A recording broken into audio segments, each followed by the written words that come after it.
morning. Got a video of 2013 Chrysler Town Country minivan. We've had this since about April. I'm trying to think what I did the video. Oh, did a video of my 2006 Lexus ES 300 or 330 rather, and it was totaled in an accident. So anyway, I took over the Passat and found this 2013 Chrysler Town Country minivan for my wife. She was really wanting an SUV, but she didn't want a van. I mean, who wants a van? Not many people. But I personally love it, and now that we've had it a few months, she actually loves it.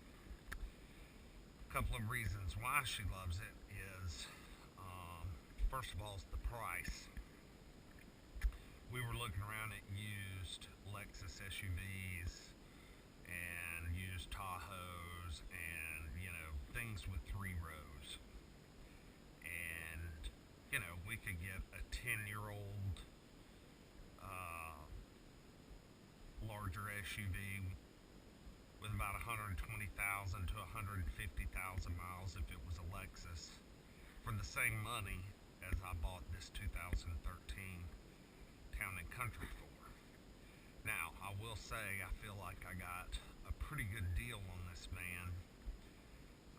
It was one owner trade-in at the Chrysler dealership south of Atlanta, and they had it online, and it said call for price. So I called for price and talked to a salesperson, and he said he didn't know what the price was, but he would call me right back in just a few minutes.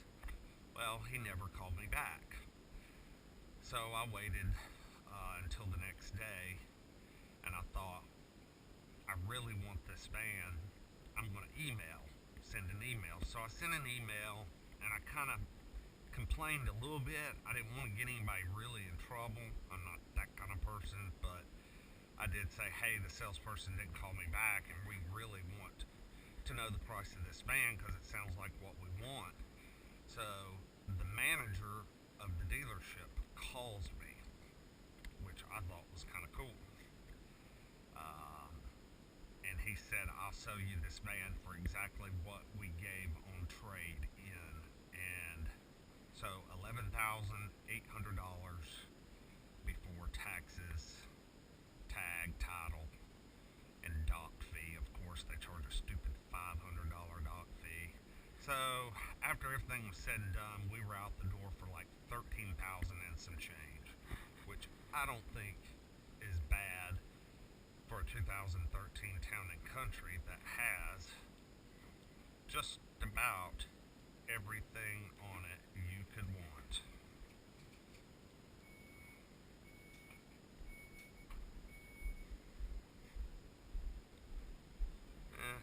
It's a little dirty.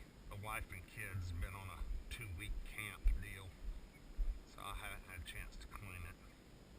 But anyway, turned out the original owner was a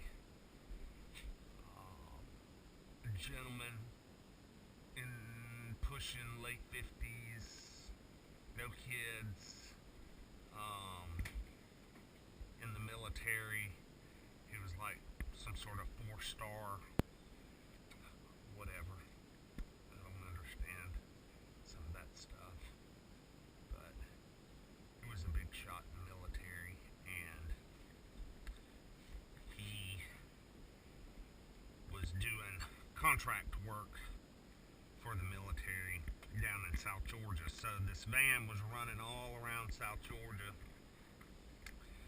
getting some miles put on it. 88,574. So yes, it does have a little higher miles for 2013. When we bought it, it had 82,000 on it in April. and we've already put 6,500 miles on it because we've been to Florida and it's been keeping the roads hot. So, but man, is it a nice van. I think they call this the Touring, maybe Touring L. I think the L stands for leather. And of course, it has the power doors, power lift gate.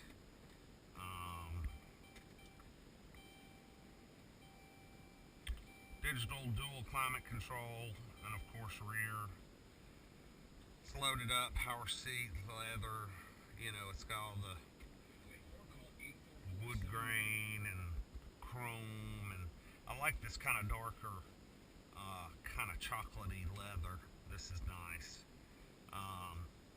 But one thing that we figured out it also had that we didn't realize until after we got home was it also has nav, which I think was an option because not every one of these has nav. Now, most of the Touring L's have this same type of radio with the DVD, that folds out like that. You insert your DVD for your DVD player. One screen, not two. I think you have to go to a limited to get two. And you also have to go to a limited to get heated seats and heated steering wheel. And some other options, I think. Power passenger seat. I think it's a little larger rim. But this is the 3.6 pentastar with, I think, about 283 horsepower, I believe. Not sure what the torque number is, but it really makes this van scoot. It's got excellent power. Let's shut the tailgate.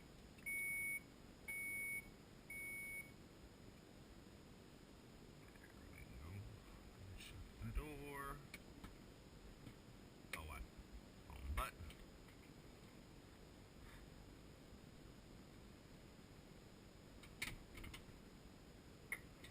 Alright, shut that door. Shut my door. Let's go ahead and crank it up. Cold start. Average miles per gallon, 19.2. That's mostly city. Just a little bit of highway, but mostly city. When we drove it to Florida, I averaged right around 24, 25 miles to the gallon, and that's running 70 to 80 miles an hour, depending on, speed zones. So it gets decent fuel economy on the interstate. But if you just lug around town all the time and just do in town, I've only been getting about 16.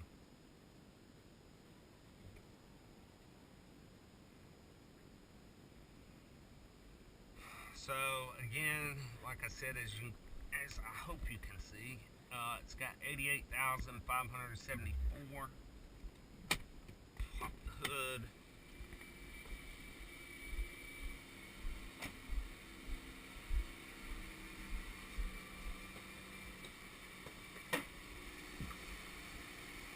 Pentastar.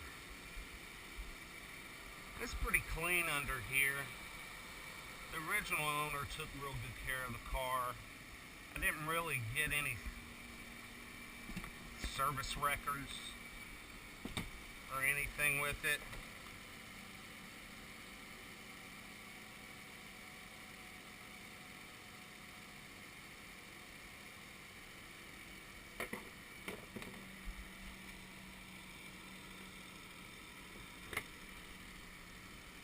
This is a very smooth engine with very nice power. It's got good, very good power.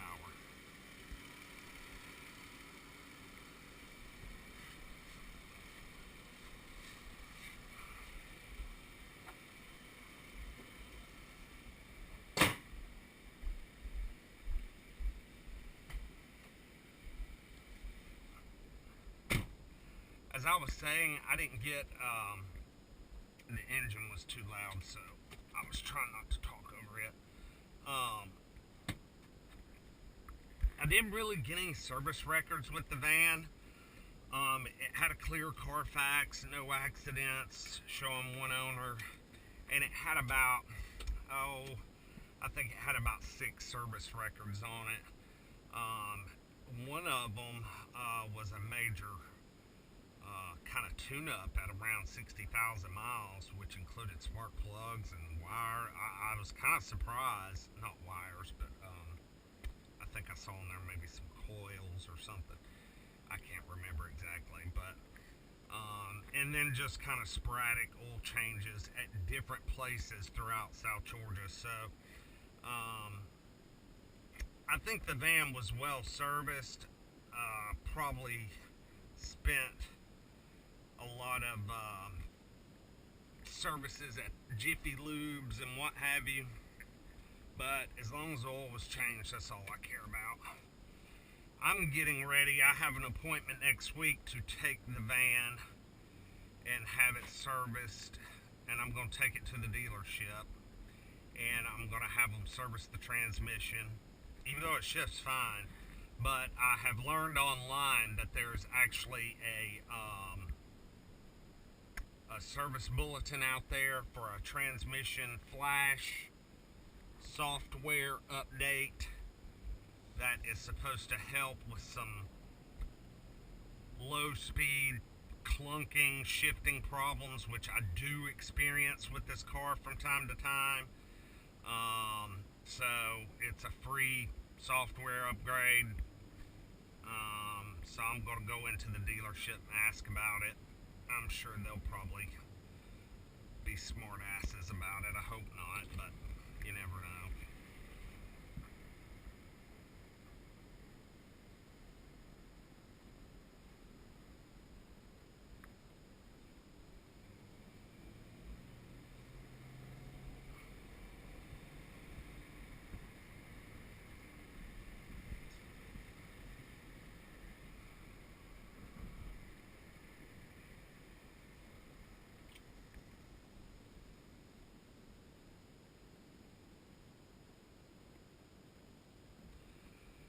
One improvement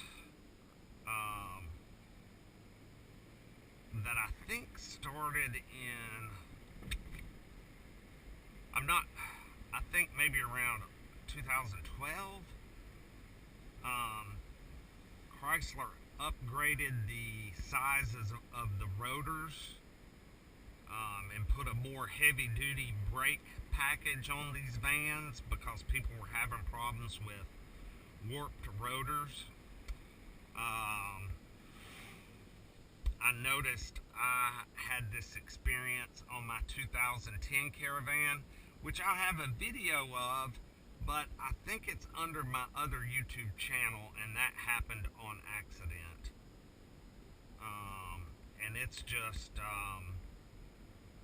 Joe Golden, not Joe Golden 481, just Joe Golden. But we had a 2010 Grand Caravan that was not as nicely equipped as this one, and it had the 3.8 liter old pushrod V6 engine, which is a good motor too, but not nearly as powerful as this one. But my 2010, I owned it for a year, and I had to have the brakes redone on it twice. And I think in that year, my wife put about 10,000 miles on it. And it had to have rotors turned 2 times. So that just kind of tells you what kind of issues they were really having with the earlier generations of this van.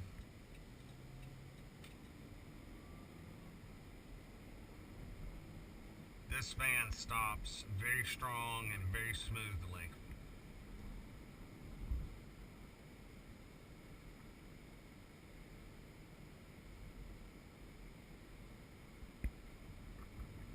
On the freeway, you can cruise at 80 to 85 miles an hour, 90 miles an hour, I mean, they really made some improvements on this van after 2011. Um, as far as the suspension and the steering, I read there were some updates on steering. Um,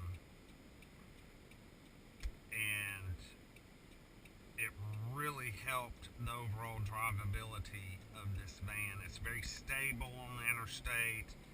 Um, it tracks really well. You don't have to do a lot of correcting here and there. Um, and of course, it's just got loads of extra power. I would say the biggest downfall with this van, other than some people may find this interior trim and stuff a bit cheesy, um, you know, throwing all this chrome, but it's not as bad as some cars I see, at least with this color. But I would say the weakest thing about this van is the transmission. I read on the Chrysler forums, and so many people fuss and complain about this 6-speed automatic transmission, especially if you ever use the econ mode. The van goes to 6th gear by about 30 miles an hour, and it lugs around town. I mean, downshifting can sometimes be a little slow. That's the biggest complaint. But for my wife, she doesn't drive with a heavy foot. She drives very smoothly, light throttle. And if you drive it like that, like I'm doing right here, look, you get plenty of acceleration, and the transmission shifts properly. But as you can see, this thing's ready for 6th gear, man.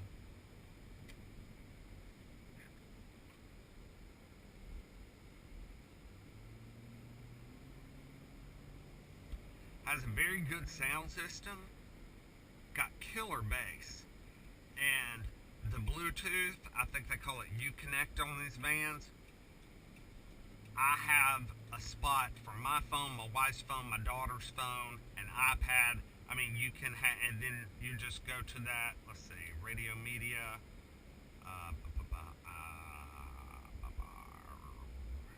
hang on, let me get parked. I don't want to do this while I'm driving.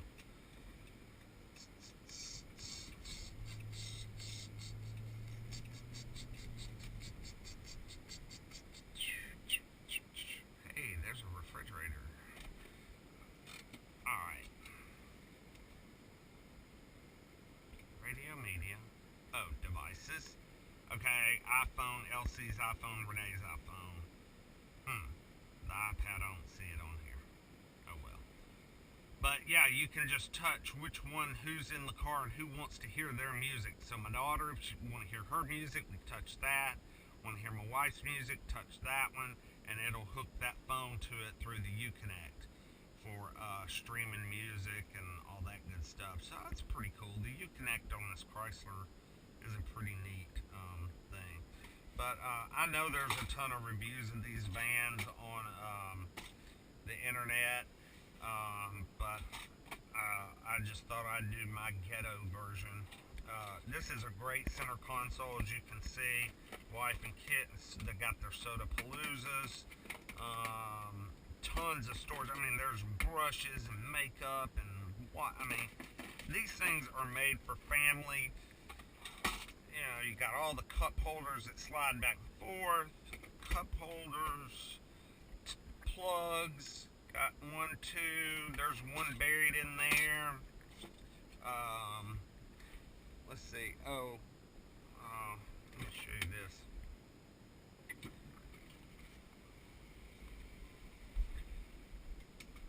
My son, he can plug his iPad in there with the home charger. So it's got like the, what's that, AC or the home plug. And then of course another power outlet there. Hook the video games, the Wii or the Xbox in, and you can actually, do it there. That's cool.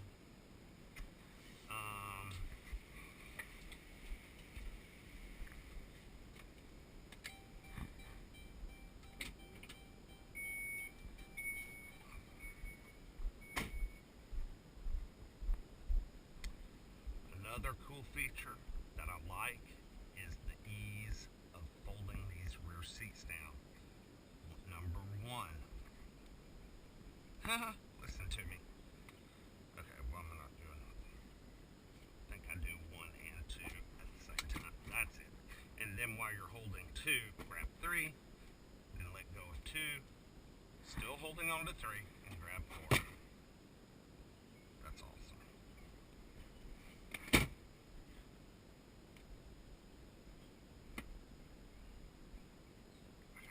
There we go. And then a headrest will fold up if you want to. So that's pretty easy. Got the flashlight.